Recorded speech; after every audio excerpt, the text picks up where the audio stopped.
All right, hello everyone. It is Friday, and you know what that means. It is portal time. So, this video is going to be about the Dark Portal. Now, to get to the Dark Portal, it is on the main map. It's that big purple island over there to the bottom right where that goblin's poking his head out.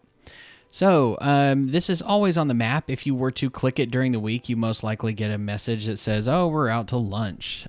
So it opens on Fridays. If you click on it, you get all these levels here, but they all have locks on them every Friday. So the locks, how you open it is you go into level 1, you click attack, and you finish the level. If you finish it, it will most likely open all the way to level 4 or 5.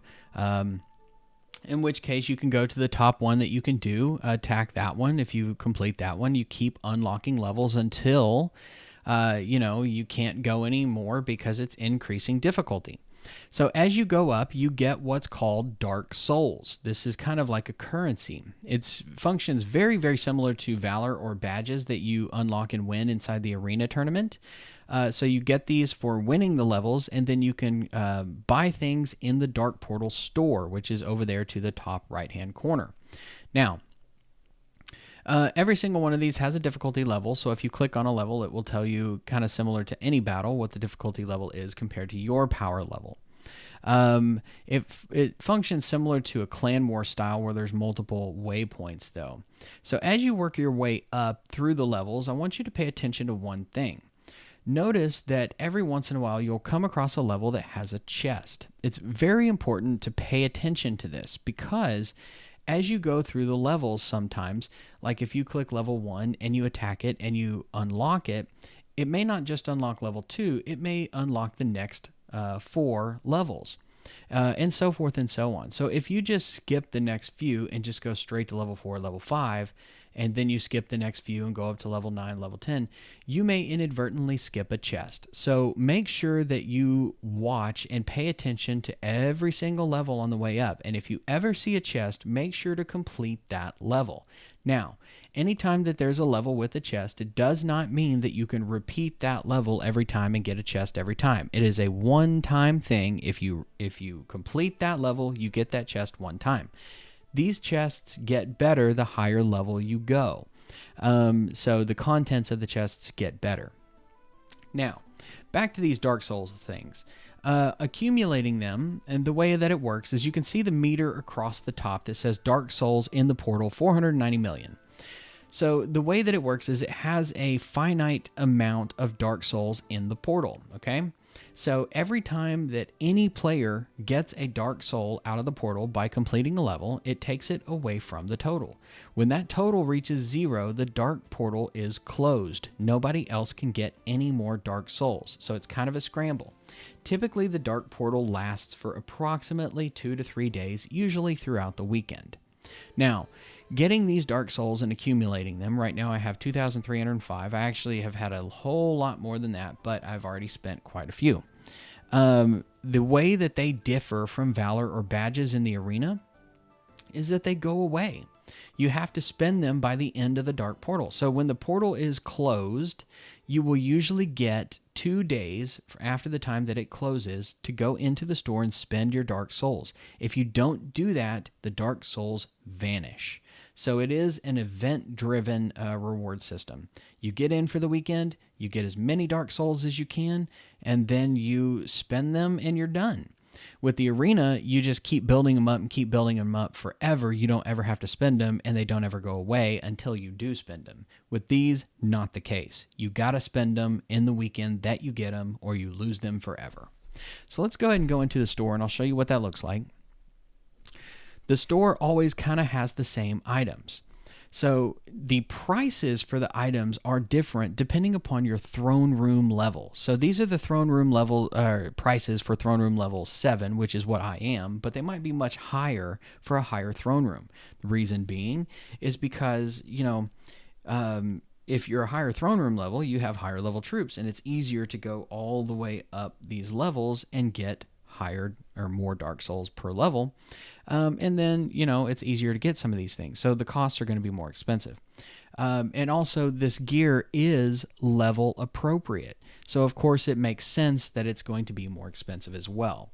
So, I can get a rare piece of equipment of my choosing. So, I can make sure that I get rare armor. Now, I can't choose if that's going to be archer, mage, or tank, but I can at least ensure that it's going to be a rare piece of armor that is level appropriate for 950 Dark Souls, which is not that much at all. So, this is a really, really good place to, at least at a bare minimum, deck your characters out and level appropriate rare gear at a minimum. You can get epic weapons for about 3,000. Again, this is for throne room level 7, but it all scales, and you can get legendary gear in here. Now, it's one piece of legendary in here for throne room level 7, and it is a different piece every single weekend. So last weekend it was a legendary ring. This weekend it's armor. Next week it might be a weapon. I don't know. Again, you don't know if this is going to be, tank, mage, or archer, but at least you know kind of what type of gear it's going to be. And again, if you click on it, it tells you it's going to be level appropriate. Right now, all of my fighters are level 40, so all of this is totally appropriate for them. I did get this today already, and I'll show you what it was, if I can get to my guys. It was... Actually, it's not the one he had on. I wound up not being able to use it. It was the one on the right, the Majestic Mammoth Plate Mail.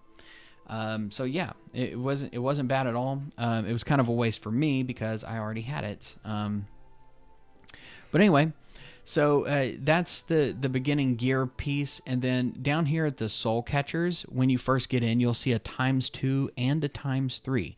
These are multipliers. These are bonuses.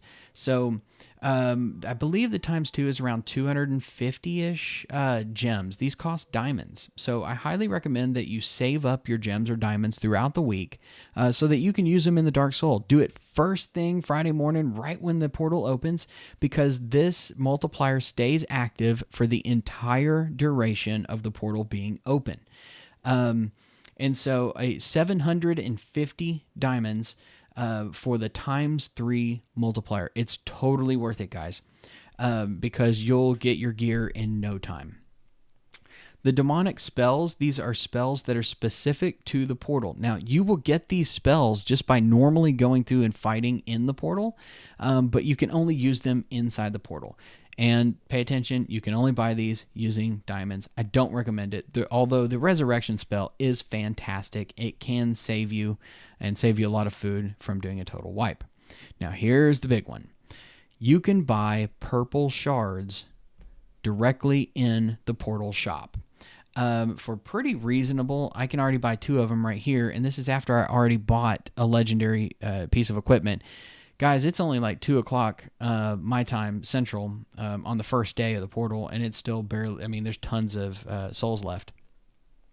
So you can get tons and tons and tons of purple shards on here if you do it right. Get that multiplier and just start spamming it. You can get purple shards. And what do purple shards do? They allow you to craft legendary gear that is level appropriate. So fantastic deal here. Get your purple shards and farm them. It's not uncommon for people to get, tens and tens of purple shards over the course of one weekend, which is enough to make several pieces of legendary armor.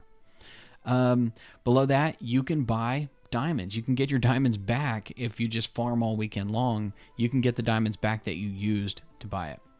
At the bottom, it's kind of like the terrible ones. You can get a random resident that's 3 to 5 stars. I don't recommend you doing that because, it's so easy to get residents just by breeding. And it only takes a couple hours. Why would you sit there and spend this when at the, heck, you can get 10 diamonds for almost the exact same price? Why would you even do that?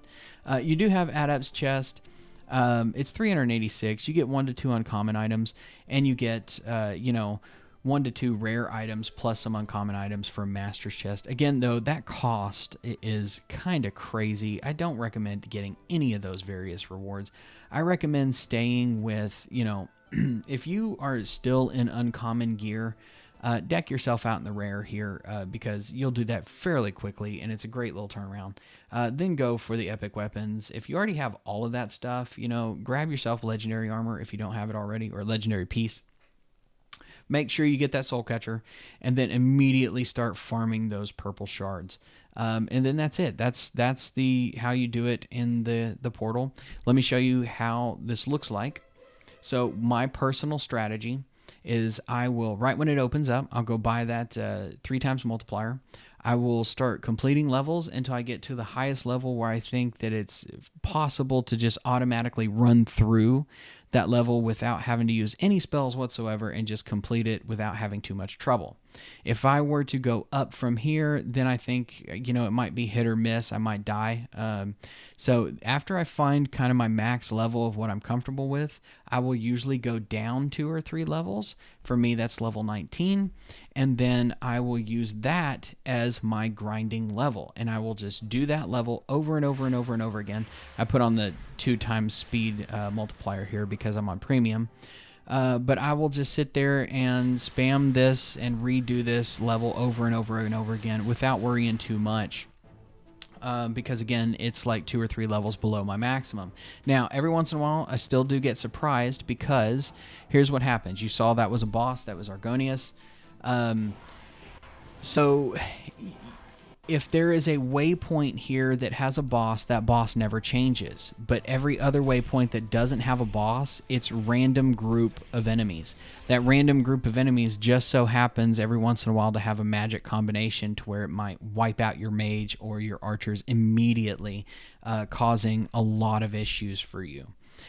So you want to make sure and just kind of watch it every once in a while. But that's, again, another reason why I don't grind at the very top, because as you can see, the food cost is 13,700 per run, and just you just leave this up, watch your fighters' health levels, and once they're max, run it again. But with 13,700 food for this one, the food costs just keep getting crazier and crazier. The higher level you go, you can tell that you'll run out of food fairly quickly just by rinsing and repeating in this. And so when you die, you're wasting a whole lot of food there. So don't chance it. Just come down a couple levels to where you can just kind of safely just breeze right on through it. You won't get, you might give up 8 to 10 souls per run, but over the course of a long period of time, that pays for itself just by eliminating any possibilities of death. So after this, I'll show you just kind of something that I kind of hinted at and gave as a tip in a different video, but I'm going to show you something else that kind of helps with this. So you noticed my mage just died right there. Because again, it's one of those random things that every once in a while that has the magic combination here. So I got to make sure and use some of these. This is not good. Yep. Okay, so defeat there. It's really, really bad. That doesn't happen too often by going down that far, but every once in a while you get that magic combination and of random enemies, and it just doesn't work out well. So how do you manage the food and keep that going without using too many gems, So what you want to do is, if you ever get any chests that contain food in them throughout the week, save them up. Don't use them. Save them for the portal. The biggest one right here is when you have friends and you send them gifts. When you get to 10, you get that little chest, and that chest has like 25,000 food in it. You can get up to 2 of them per day. So by the end of the week, you can have, 10 to 12 of them saved up. That's quite a lot of food. So when you burn down to 0, use those chests to fill back up your meter and just keep on going, keep on going. And same thing with all the other stuff. It's anytime you get a chest with food in it, just save it up. Another one, make sure you're doing your ad watchers chests here, because every time you watch an ad, you're getting 30,000 food there. Just stay on top of it. And those are just different little things you can do to make sure that you're kind of cashing in on all of your available options to keep your food up. But yeah, the portal is super cool. Don't wipe like I just did. Play it safe. That typically doesn't happen too often. So yeah, there you go. Good luck to you guys. I hope you get a ton of shards, and have fun.